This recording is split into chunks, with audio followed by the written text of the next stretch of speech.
Bom, professor, a minha pergunta ela vai no seguinte.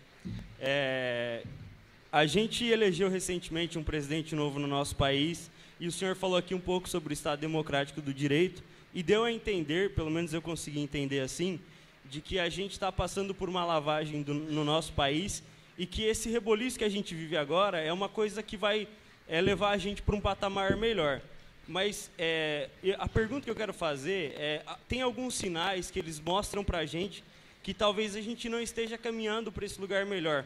Por exemplo, tem uma deputada estadual no Rio Grande do Sul, ou em Santa Catarina, eu não me recordo agora, que ela abriu um canal para que os alunos eles denunciassem professores que tivessem uma opinião mais progressista, mais comunista, mais socialista, e tirando assim a liberdade de cátedra desses professores. Eu sei que o senhor já está me dando um não bem singelo, mas tem uma outra declaração do presidente que foi eleito, que ele disse que a gente agora podia metralhar a petralhada. Não que eu seja petista, e não tenho nada contra quem tem e contra quem não gosta que hajam petistas, mas isso não é uma clara demonstração de que a gente está deixando de lado um pouco o Estado Democrático de Direito para quem não é igual a gente, e a gente está começando a entrar num Estado mais voltado para um Estado fascista, um Estado que não respeita a diferença? Eu tenho outra pergunta. Somos uma democracia, porque entre nós... Opa, cadê? Sumiu!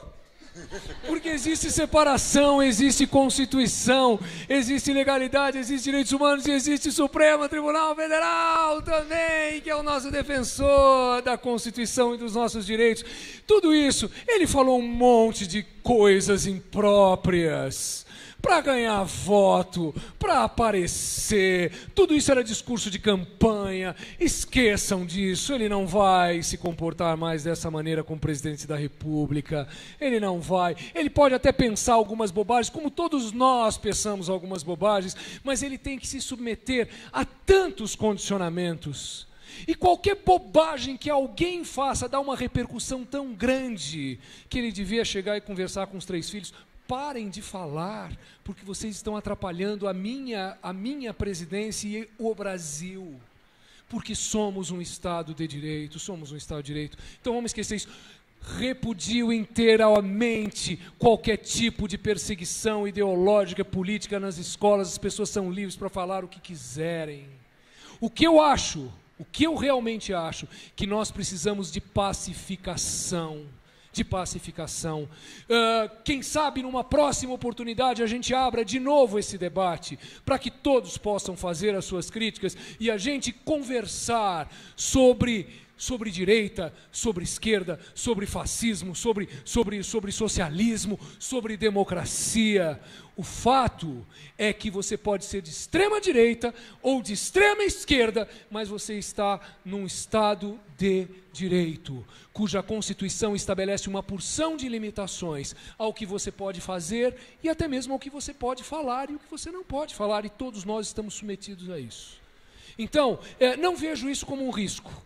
Há tantos problemas, há tantos crimes, tantas ilegalidades, tanta manifestação de corrupção. Nós precisamos pacificar o Brasil para seguir nesse caminho de tentar expurgar do Brasil essas coisas que tem no Brasil tanto exagero.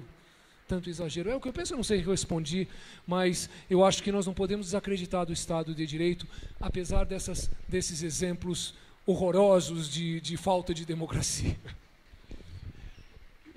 Posso, Cláudio? Claro. Eu acho exatamente o inverso. Olha que bonito que é. Opa. Eu acho exatamente o inverso. Eu acho que isso que você falou demonstra a democracia.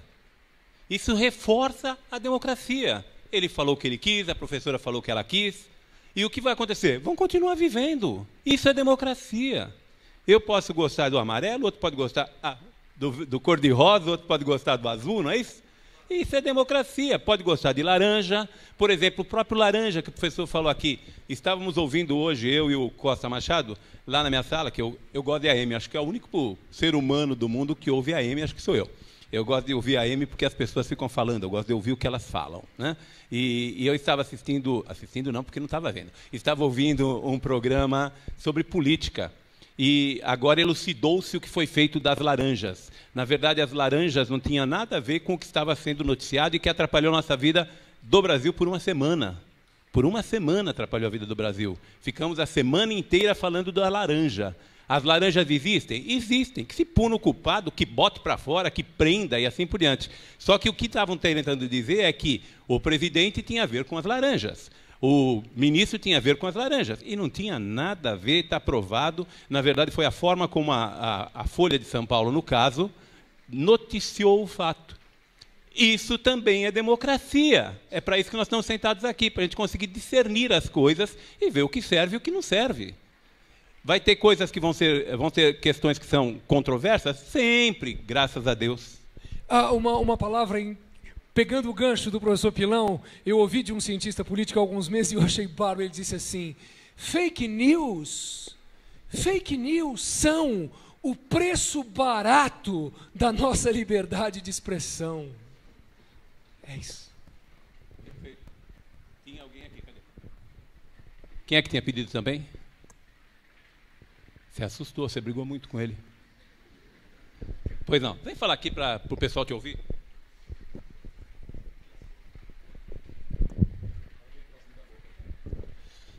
Primeiramente, boa noite. Eu queria saber quem pode mudar a Constituição brasileira. Quem o quê? Pode mudar a Constituição brasileira. Nossa, eu não entendi. Quem pode mudar a Constituição brasileira? São 3 poderes juntos, se é um só. Na verdade, é o povo brasileiro. E mais ninguém. É o povo brasileiro. E mais é o ninguém. poder constituinte. É o poder constituinte originário que está no povo brasileiro. É este que pode lutar, propor, para que, normalmente, o parlamento decida pela construção de uma nova Constituição. Quem é o parlamento, professor? O parlamento brasileiro é o nosso Congresso Nacional. É o nosso Congresso Nacional. Que é quem nos representa. Ou seja, nós. Somos nós. A gente fala tão mal de deputado, senador, não é isso? Somos nós. Eles nos representam. Eu falei, você pode me representar, eu confio em você. É esse cara que está lá, que você votou, que eu votei, que o Cláudio votou. Nós temos o poder constituinte originário. Eles têm um poder constituinte derivado e, com base nisso, eles fazem reformas à Constituição. É bonito, não é? A teoria da Constituição, a teoria democrática é uma coisa muito bonita. Uma coisa muito bonita. Mais alguém? Mais alguém? Não? Cláudio. Deixa eu só dizer mais uma coisa. E eu acho que dentro da democracia a gente tem que respeitar quem ache que nós não somos uma democracia. O grande desafio dos direitos humanos hoje, essa é uma outra frase emblemática e eu gosto muito dela. O grande desafio dos direitos humanos hoje é tolerar os intolerantes. Até que ponto? Até o ponto da legalidade. Até o ponto em que haja a prática de um ilícito ou de um crime, aí nós não vamos tolerar mais. Mas enquanto isso não acontece, nós precisamos tolerar os intolerantes e não odiar os intolerantes. E nós precisamos começar dando o exemplo. Não é? Isso é renúncia, isso é abrir mão. Eu acho que isso é o máximo de coisa boa que o ser humano pode alcançar. Abrir mão em prol do próximo, em prol da paz, em prol da convivência, em prol da democracia também. Não é? Perfeito. Não é que seja fácil, né? Não, Ninguém está falando que é fácil. Não, é difícil. Pois não. Ninguém te ouve, não adianta nada.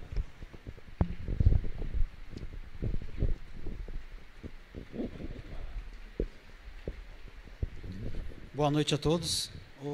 Eu queria saber a sua opinião, professor, em relação ao STF. O senhor, falando de Estado democrático de direito, o senhor acha correto o presidente da República indicar um ministro do STF? Eu acho que essa não é a solução melhor que nós podemos encontrar e construir. Se nós fizermos uma nova Constituição, certamente essa forma de indicação vai desaparecer.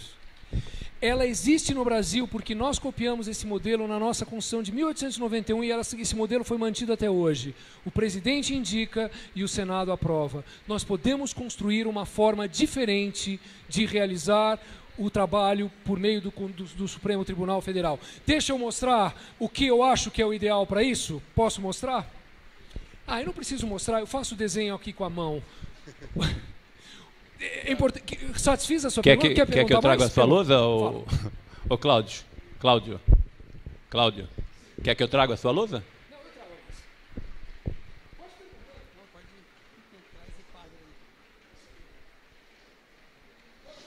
ir. Então, porque assim, eu fiz essa pergunta porque... Fala mais próximo. Porque eu entendo que quando um presidente indica um ministro com tamanha responsabilidade, ele está meio que induzindo a continuidade de corrupção. Porque quando você, até numa empresa corporativa, quando você indica alguém, aquela pessoa é como se fosse um espelho seu, um reflexo seu. Tanto se aquela pessoa for mal, reflete em você. E o presidente da República indicando ministros tão importantes que podem julgar ele mesmo, fica meio desacreditada a justiça, né? Essa é a grande crítica que se faz ao Supremo Tribunal Federal. E começa por uma coisa mais radical ainda. Deixa eu pegar minha canetinha outra vez. A nossa Suprema Corte é o órgão de cúpula do Poder Judiciário. A canetinha azul não está funcionando, eu tenho que voltar para verde. É aqui que está o Supremo Tribunal Federal, não é? Como nos Estados Unidos. Há uma grande incoerência, enorme incoerência. Como pode o órgão que faz o controle da constitucionalidade ser o órgão de cúpula de um dos poderes? Se ele, Poder Judiciário, está tão submetido à Constituição contra os outros, como este pode dar a palavra final sobre o que os outros podem ou não fazer em função da Constituição se ele está tão submetido à Constituição quanto os outros? Entenderam? É completamente ilógico. O que a gente tem que dizer e reconhecer é que foram os americanos que fizeram a primeira Constituição do mundo. Eles fizeram a primeira tripartição do mundo.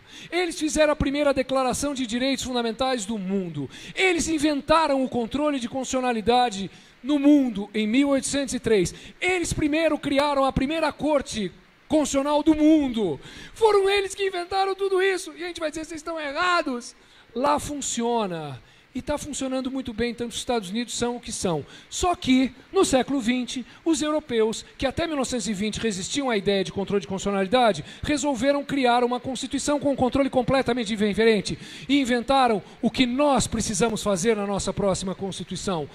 Onde está a Corte Constitucional? Está aqui. Isto é a Corte Constitucional na Europa. É um órgão que está acima dos três poderes, dos três. Como ele é alimentado? E aí entra a questão da indicação. Vem gente do Poder Legislativo, do Poder Judiciário, do Poder Executivo, vem gente de uma OAB na vida, de um MP na vida, vem gente pelo voto direto, com mandato por 5 anos, 6, 8 anos, apenas para fazer controle de constitucionalidade. Esses caras não julgam nenhum litígio, só dúvidas de constitucionalidade. O Poder Judiciário não julga a Constituição, nunca mais. Quando tem uma dúvida, ele manda para cá e aqui volta e ele aplica a decisão da Corte. Esse órgão está acima dos três. Isso é democracia. Isso é muito melhor do que os americanos inventaram. Isso é muito melhor do que o que nós temos hoje no Brasil. Só que isso depende de uma nova Constituição. Essa é a configuração democrática do controle de constitucionalidade que os europeus têm na Europa hoje. É assim que deveria ser. Para isso a gente precisa de nova Constituição. Então todas as suas críticas são absolutamente procedentes. O sistema americano é completamente criticável. Só que foram eles que inventaram esse troço. E funciona muito bem lá. A gente precisa mudar isso. Em outras palavras, é legal. Para deixar de ser legal, 3/5 da Assembleia. Da Assembleia não, né? Do Poder Legislativo. Fora isso, é legal. E temos que conviver com isso, como temos que conviver com os que não aceitam. Temos que conviver, é isso. Temos que conviver com a gente achar que isso. Tantas leis são injustas, com tantos decretos que são injustas, como a nossa organização é injusta. Temos que conviver com a nota que o professor nos dá, que a gente acha que é injusta. É isso aí. Algo mais? Mais alguém quer perguntar? Diga, meu filho, desça aqui. eu preciso trocar de camisa. Porque ela está começando a gelar. Ela não gelou ainda completamente, mas ela está começando a gelar. Tá bom. Boa noite, professores. Minha dúvida é o seguinte. Atualmente no Brasil, nós temos diversos agentes dos direitos humanos. E eu acredito que a gente vive hoje dos direitos humanos é os direitos humanos às avessas. Porque a gente vê esses agentes defendendo pessoas que parecem não precisar, como, por exemplo, bandidos. Porém, eu não vejo agentes defendendo policiais, bombeiros. Eu não vejo agentes dos direitos humanos em Brumadinho. Não vejo ele lá no CT do Flamengo. Eu não vejo ele em catástrofes. Porém, eu vejo eles brigando com policiais, com agentes públicos, sobre direitos humanos. Eu gostaria de saber a opinião do senhor sobre esses direitos humanos às avessas que passamos no Brasil. Tá. Em primeiro lugar, toda essa fiscalização que poderia ter impedido o Brumadinho, que poderia ter impedido o incêndio no CT do Flamengo, tudo isso cabe ao Poder Executivo. Falta fiscalização no Brasil para tudo. Isso compete ao Estado em primeiríssimo lugar. Não é possível imaginar que uma associação, uma organização de direitos humanos tenha de se preocupar com a segurança ou não segurança de uma barragem. Ninguém sabia que isso estava acontecendo. Só os dirigentes da Vale sabiam e os engenheiros que fizeram e que foram obrigados por pressão política a assinar uma coisa que não era verdadeira e que deu nisso. Então o que houve aqui foi prática de crime. Os caras estão sendo presos. Eles vão ter que pagar pelo que eles fizeram. Os direitos humanos, de alguma maneira, nesse sentido, não tem nada a ver com isso. Bombeiros, policiais militares, todos eles têm direito ao devido processo legal, dentro da própria corporação ou diante do Poder Judiciário.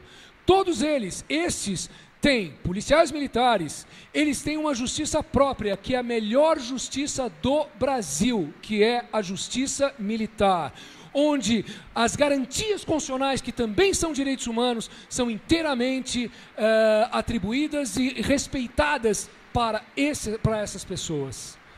Então, quando a gente pensa em direitos humanos, a gente tem que dar uma relativizada nisso. O fato, essa é uma coisa que precisa ser desmistificada. Direitos humanos só serve para defender bandido.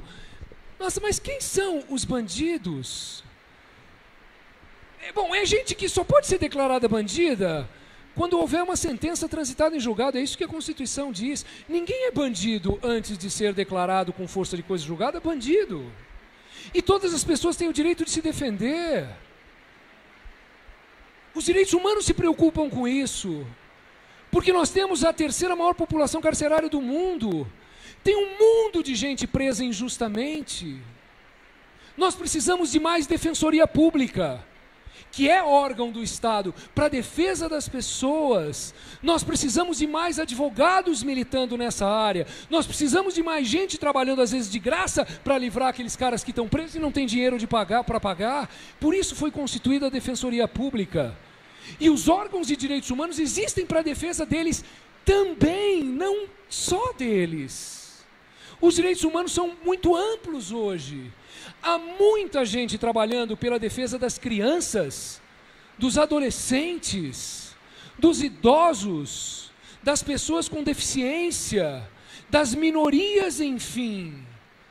Então, consideremos a defesa de direitos humanos com uma certa relatividade, para que não corramos o risco de colocar nas costas das organizações de direitos humanos as mazelas do Brasil, que muitas vezes podem ser combatidas pelo próprio Estado, que não se articula devidamente para impedir que essas tragédias todas acontecem. Não são as organizações de direitos humanos as responsáveis por isso. Essa é a visão que eu tenho sobre isso.